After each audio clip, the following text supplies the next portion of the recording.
Hey guys, welcome to the Liberal Hive Mind, a channel solely focused on exposing the abundant hypocrisy of the left. Well folks, it's about damn time. Hasan Piker and the rest of these radical violent leftists are finally getting their day in the sun, not in a good way. It's not a beach vacation, I'll tell you that much. But you know, for years, these leftist agitators thought they were untouchable. They believed that they controlled all the cultural institutions, that the culture would never turn on them. But I've been saying it for years, careful leftoids, don't get too comfortable, don't get too cocky. Eventually, your behavior is going to backfire on you. Once the cultural pendulum swings, that is. I've been saying that for years.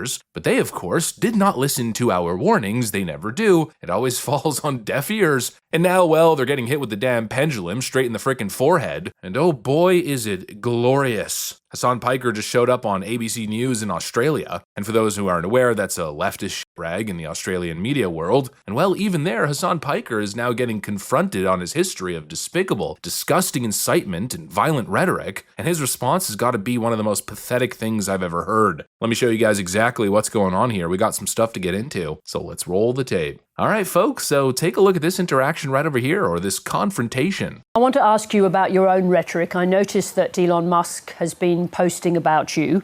Yes. And I don't know the context of these particular statements, but here's a quote from you about landlords who don't want to rent out their properties. You said, kill them, murder them, let the streets soak in their red capitalist blood. Doesn't that make you part of the problem with violent discourse?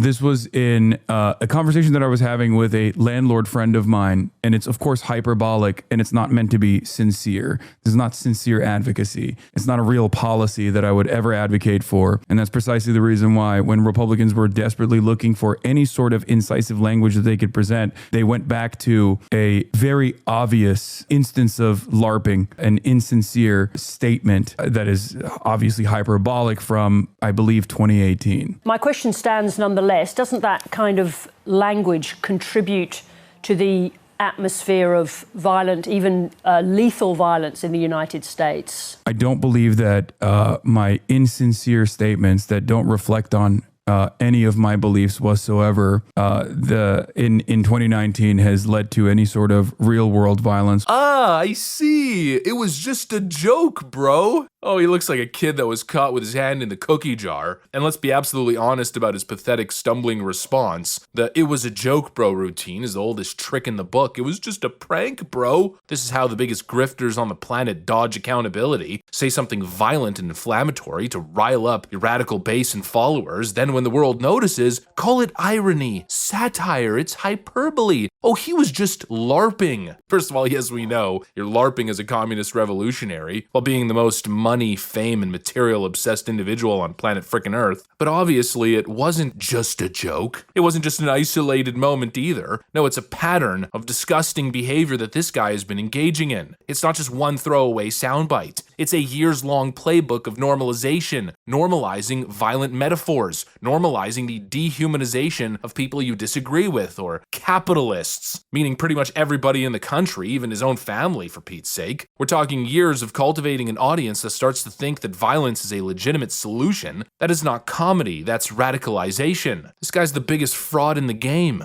Hasan, who comes from a wealthy, well-connected family, and I mean exceedingly wealthy family. He's a textbook trust fund Nepo kid who wears radicalism like a costume. He rails against landlords. While his own family runs a real estate empire, he previously admitted that he was proud of his mother as she went back to college while managing her commercial real estate portfolio. Oh yeah, this guy is really connected to the downtrodden. He pretends to be the champion of the proletariat while living the lifestyle of a privileged kid who knows he's insulated from the consequences. It's performative class warfare calling to burn it all down from your champagne balcony. The textbook definition of a grifter. And it's not even like this guy actually believes half the stuff that he says, probably more than 80% of the stuff that he says. No, he is audience captured. He is playing to his radical audience. He's addicted to money and fame. He's noticed the trend of young radical leftists LARPing as revolutionary communists, and he's simply trying to take advantage. And that's how we get here. this years-long grift campaign, he claims that, oh, I was just LARPing in 2018. I have no connection to the violence that's transpired. But again, it's not an isolated situation. This has been recurring. It's a repeated pattern. Calls for violence, praise or defense of authoritarian revolutionary moments, open admiration for violent actors abroad, and now a complete unwillingness to accept responsibility for his own words as this radical leftist culture that he plays a massive role in is starting to materialize or metastasize. He accepts no responsibility, but the clips are there, the archive is there, the receipts exist, and they're not the kind of, oh, he just said one edgy line. No, he's got a massive file of steady escalation. And now look at the defense. Oh, it was just a joke. I was just exaggerating. Yeah, okay, as if Hasan is an improv artist or a comedian. Give me a break. You're none of those things. You're a propagandist. You're a provocateur. A man who monetized outrage and is weaponizing it for clicks. And you've been steadily building a culture of cruelty. And now you want to play innocent as the world is turning on you. And of course, only when the pressure finally comes, when platforms start actually reviewing his conduct, then suddenly, all of a sudden, Hasan is not pro-political violence. Me, Hasan? Violent rhetoric? Oh no, of course not. I would never. After years of egging on violence, please. But here we are today, it's all turning around. Now the ledger is coming due, and I'm just sitting back thinking it's about damn time. You know, for years, conservatives were censored, demonetized, shadow banned, deplatformed, often for opinions that were benign and entirely lawful. Again, I will repeat, I almost lost everything in 2022. We watched all of these left-wing actors not only call for violence against us, not only call us fascists, but call for our voices to be silenced with glee as they smugly insisted that private platforms can do what they want. How incredibly frustrating and unjust that era was. I almost lost my entire livelihood, everything that I built, this little space that I've dedicated my entire living existence to at this point, because I covered a Ron DeSantis press conference during the pandemic.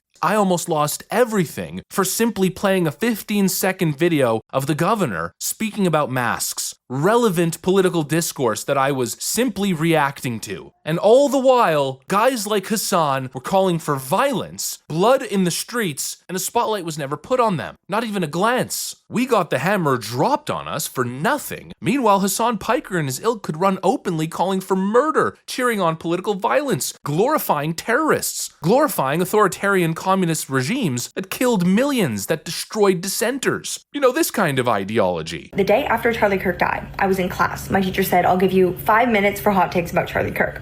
I was the only person who raised their hand. I said, I've been saying we need to bring back political assassinations. I don't feel bad, and I don't think that everyone deserves the right to free speech. I think some people should be afraid to express their opinion in public. The worst thing that was said in that class was that it was a shame that Charlie Kirk died because he was such a huge figure in the right-wing movement. And now who will the left debate? Now there's no one to have like productive conversations with. He used that word. White men will always choose to empathize with the people who look like them over any of the people who that man they're glorifying ever heard. That's the exact culture that Hasan has been playing to. Just go on his YouTube channel, go on his Twitch. You'll see the communist symbolism. They glorified the worst in humanity, and nothing ever happened to them. No bans, no suspensions, no demonetization. No, they were propped up instead by the very platforms that were attempting to destroy us. And now, finally, the heat's turning on them, and it's not unjustified. No, it is fully justified. They went way too far. They got way too comfortable. And now they're claiming to be victims of a free speech crackdown. What a joke. Listen, I'm a big advocate of free speech, but calls for violence, open support of terrorism, direct incitement, Hasan Piker literally suggesting that somebody should assassinate Tom Cotton, that is not free speech, that's an abuse. That should be criminal incitement. And Hasan Piker has been doing it for years. He's a liar, he's a hypocrite, he's frankly probably a sociopath who will say and do anything for clout and fame. And now I think the world is finally starting to catch on. You can't run away from the monster that you created, buddy. You can't distance yourself from this culture of violence that you yourself work so hard to cultivate. Just because now you're worried about the consequences and the backlash, it's too late, it's here. The receipts are available, they are everywhere, all over the internet, and you better come up with some better explanations other than, oh, it was just a prank, bro. What do you mean? It's perfectly normal to LARP as a terrorist calling for the murder of people I disagree with. Perfectly normal behavior. What freaking planet are these people living on? Anyways, that's what I got for you guys. Thanks for watching, and I'll see you on the next one.